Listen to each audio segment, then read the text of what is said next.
A federal receiver was appointed by the court as far back as 2008 to close the old Ordot Dump for violations of the U.S. Clean Water Act. Some 15 years later, what may be the lone remaining concern has been the amount of potentially toxic runoff that's still seeping out. Receiver Representative Chris Lund says they've reached a point where the leachate levels are acceptable, even under recent heavy rain conditions. From January to October, we have a 57% drop in the leachate flows since those leaks were fixed.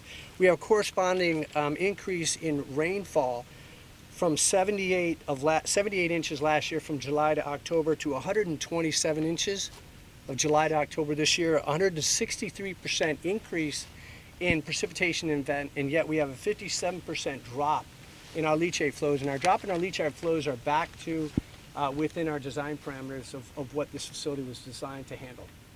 GSWA will eventually take over operational control of the Ordot closure, and General Manager Irvin Slyke wants to ensure the leachate mitigation work gets done. What remains to be found and solved is the pathway, because you'll notice the waterline break was on the other side of the landfill, and it seems like a direct correlation with the western side.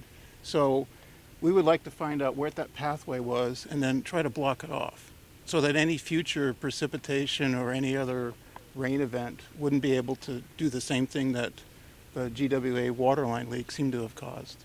U.S. EPA representatives on hand shared those concerns, and GWA General Manager Miguel Bordallo says they have ways of tracing the leakage and will work with the receiver on that. The site visit by Judge Gatewood comes ahead of the expected transfer of GSWA control over the dump as early as next summer. Nestor Lecanto, KUAM News.